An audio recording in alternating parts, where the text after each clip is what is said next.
Bonsoir à tous et soyez bienvenus dans Top Sortie, votre magazine en partenariat avec le mensuel. Et c'est Morgane qui m'accompagne ce soir. Bonsoir Morgane. Bonsoir Pauline. Bienvenue avec nous comme chaque semaine sur BFM Nice Côte d'Azur. On va démarrer tout de suite avec l'interview de la semaine. Et tu as eu la chance de rencontrer l'humoriste Maxime Gasteuil. Exactement. Et je crois savoir que tu l'aimes bien. Beaucoup. Maxime Gasteuil revient, retour aux sources. Son nouveau spectacle, deuxième spectacle. On l'avait rencontré à Nice quand il était passé à l'Acropolis. Alors, il n'aime pas le terme de rodage. On était sur les premières et malgré tout, eh bien, il jouait à l'Acropolis. Donc, pour tous ceux qui y sont allés, vous savez que c'est une très grande salle. En réalité, il ne s'est pas arrêté entre le premier spectacle, Arrive en ville, et le second. Et en effet, les salles sont toujours aussi pleines. Là, il s'apprête à faire une tournée des Zéniths à la rentrée. Cet été, il sera quand même parmi nous. Alors, le 8 août à Ramatuelle, là, vous avez encore un petit peu de temps. Le 17 juillet à Fréjus, aux Arènes. Donc, grosse jauge.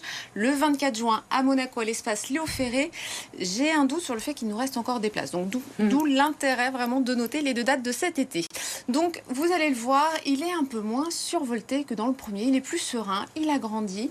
Et surtout, il est retourné aux sources, c'est-à-dire chez ses parents. Il est parti de chez eux, il avait 17-18 ans. Il y est revenu pendant le confinement. Et là, il s'est mis à observer ces deux êtres qui étaient mariés depuis 40 ans. C'est très drôle, mais en même temps, c'est aussi, c'est très émouvant, ce spectacle. Malheureusement, on n'a pas d'extrait, on n'a que les extraits qu'on peut voir sur Internet. Tous ces petits personnages qui l'agacent pas mal comme les influenceurs. Donc, il faut vraiment aller le voir sur scène pour tout découvrir. Je me défoulais aussi sur mon mal-être qui a été de 2 ou 3 ans sur les premières années où tu arrives à Paris, tu comprends rien, tu as l'impression que tout le monde t'en veut, que tu n'y arriveras jamais, et tu te dis pourquoi pas moi, par où il faut passer pour réussir, quels sont les codes à avoir, et du coup ça a été un défouloir en fait. J'étais sur un ring tous les soirs et je massacrais tous mes démons et les trucs un peu horribles qui me sont arrivés. Mais j'ai tourné ça à la dérision et c'est devenu marrant quoi. Voici ce qu'il faut faire si vous êtes enterré vivant. Si vous pensez que je suis un psychopathe et que j'ai fait empailler ma mère qui est dans un fauteuil à bascule juste à côté de moi et que je l'aime encore. Ah bon. Déjà je suis rentré vivre dans la région dans laquelle j'ai grandi. On revient toujours d'où on est. Non pas que je me sois assis parce que je suis toujours tenu en haleine et puis il faut remettre son titre en jeu entre guillemets. Mais oui, je suis plus mature, je suis plus posé, je sais maintenant de quoi je suis capable sur scène. On est d'accord qu'en ce moment, les gens, ils sont perdus, là. Il n'y a jamais eu autant de stages et de retraites pour le bien-être. Marcher jeune. Tu marches et tu manges pas pendant 7 jours. 3500 €. Waouh! Bon, déjà, 3500 € la semaine, je te le dis tout de suite, je marche pas. Il résonne, il est plus large, il touche beaucoup plus toutes les générations. Le fil conducteur, c'est mon père. Donc je parle de la génération de nos parents. Ayant passé le confinement chez mes parents, si tu veux, j'étais au milieu d'un couple de soixantenaires. Je suis revenu en me disant 40 ans de mariage, 40 ans d'amour, comment ça se passe? Où on va nous aussi dans notre génération? Vers quel objectif on tend? Vers quelle valeur et vers quelle notion de l'amour on va?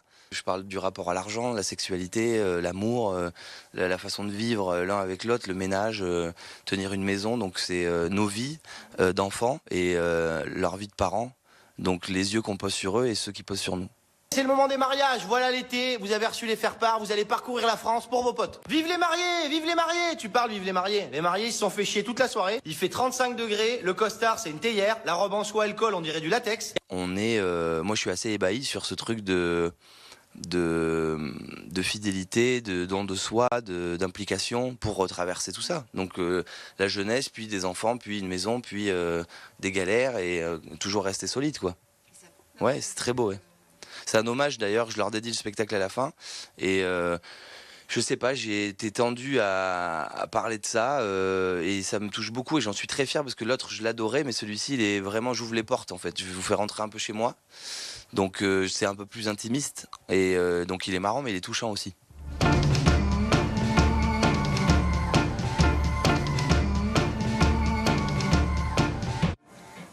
Trop chouette. On le retrouve quand, Maxime Gasteuil? Eh bien, on le retrouve le 24 juin à Monaco, 17 juillet à Fréjus, 8 août à Ramatuelle. Allez Morgane, on va tout de suite accueillir notre invité qui n'est pas avec nous en plateau mais qui est en direct de la basilique Saint-Quentin en Picardie. Alors pourquoi on vous parle de lui? Eh bien c'est Vincent Niclot, il est chanteur d'opéra et il va faire une tournée des églises. Morgane, je te laisse tout de suite accueillir notre invité. Exactement, bonjour Vincent. Bonjour Morgane. Comment ça va? Très bien. Super, merci. Pleine répétition? Oui, exactement. On est à la basilique là et c'est juste merveilleux. À chaque fois que j'arrive dans un lieu comme ça, je suis plus que motivé, quoi, parce que c'est une chance inouïe que de pouvoir chanter dans des lieux pareils. On a la chance de te voir, même si tu n'es pas avec nous en plateau, c'est parce que tu vas venir nous voir avec cette tournée récitale, donc une tournée des églises qui va passer par Nice. Alors attention, pour tous ceux qui avaient réservé leur place pour le 25 juin, c'est décalé, mais 25 mai, c'est décalé au 2 juillet en l'église Notre-Dame Auxiliatrice. C'est bien ça? C'est bien ça, exactement. Le 2 juillet à Nice. Un piano, un violon, un violoncelle, une acoustique de malade. Qu'est-ce que ça fait de chanter dans une église? Bah, regardez derrière moi, hein, c'est voilà, on est écrasé par la beauté du lieu, par l'histoire de cet édifice, une acoustique naturelle. À chaque fois que j'entame une chanson, je regarde un peu partout et c'est juste sublime, quoi. Il y a rien à dire. Le public est différent, mon répertoire aussi est différent puisqu'il y a juste un piano, un violon, un violoncelle et la voix, elle part naturellement comme ça. Alors c'est un bonheur. Est-ce que c'est intimidant de chanter dans une église? D'avoir justement, de sentir cette voix qui s'échappe comme ça dans les airs? Oui, à chaque fois qu'on rentre dans un édifice sacré, en toute façon, on est un peu, oui, on est un peu écrasé par tout le côté évidemment spirituel et sacré. Le public aussi est différent. Au départ, ils savent pas s'ils peuvent réagir normalement puisqu'on n'est pas dans un théâtre.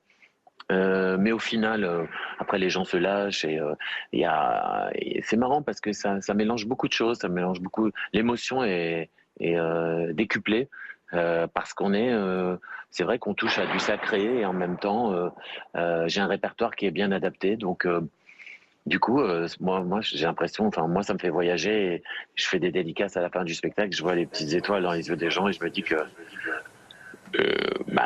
ça fonctionne bien, quoi. Alors, dans une église, on n'est pas obligé d'être catholique, évidemment. Ah, pas du tout. D'ailleurs, c'est un public qui est très mélange. Alors, il y a peut-être des fidèles, évidemment, mais justement, l'Église ouvre ses portes pour essayer de faire découvrir ce lieu magnifique. Et pourquoi pas après avoir des fidèles supplémentaires. Non, je crois que il y a une sorte de curiosité. Bon, il y a mes fans qui me suivent tout au long de l'année, donc qui viennent. Il y a certainement les fidèles, et puis il y a aussi des gens qui sont curieux, qui seraient peut-être pas venus, se seraient pas déplacés, mais tout d'un coup, on passe près de chez eux. Donc, ils ont cette curiosité que de venir. Alors, en termes de répertoire, j'imagine qu'on a un petit peu de tout, y compris des titres extraits de ton dernier album, Opéra Celte.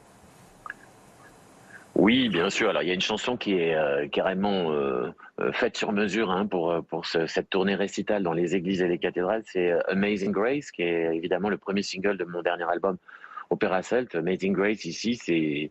De toute façon, j'entends dans la salle, dès que je dis Amazing Grace, tout le monde fait « Oh !» C'est vrai que c'est un titre, je pouvais pas passer à côté. Et puis, il y a d'autres titres aussi de l'album. Je fais un titre en breton. Voilà, c'est histoire d'être dans l'actualité. Continuez de répéter pour être prêt pour ce soir. Et on se retrouve le 2 juillet à 18h à Nice, à l'église Notre-Dame Auxiliatrice. Merci beaucoup. Merci à Morgane. Avec plaisir, merci. Merci à notre invité également. Tout de suite, c'est l'agenda de la semaine.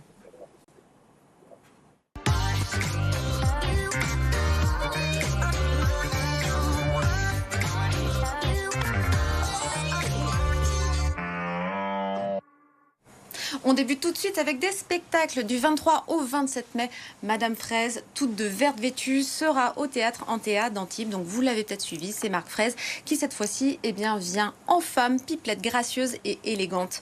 Le 2 juin, on retourne à Monaco, Grimaldi Forum, pour voir les gens avec Baptiste Le Caplin. C'est son nouveau spectacle qui fait le plein constamment. Ensuite, à ciel ouvert, là vous avez un petit peu plus de temps, du 7 au 10 juillet au château de Belley, c'est à Nice, la 2e édition de ce festival consacré aux arts vivants, aux arts du spectacle. Donc c'est vraiment une grande fête avec une programmation très éclectique, de la danse, du théâtre, de l'humour, des concerts, du yoga, des ateliers, etc., etc. À noter le 10 juin, la présence du grand orchestre de poche avec les 3 ukulélistes un petit peu déjantés. Ensuite, on ne peut pas passer à côté du concert, de la musique avec Michel Polnareff qui chante Michel Polnareff. Voilà, au Nicaïa, à Nice le 24 mai. Donc évidemment, si vous êtes fan de Goodbye Marilou, Lettre à France, La poupée qui dit non, qui fait non, le bal des Lazes, etc., et bien vous savez où aller, ce sera vendredi. Et Expo Rose, et bien tout ce week-end à Grasse, qui célèbre et bien cette fleur mythique avec plus de 40 000 variétés. Merci beaucoup Morgane et merci au mensuel. À très bientôt.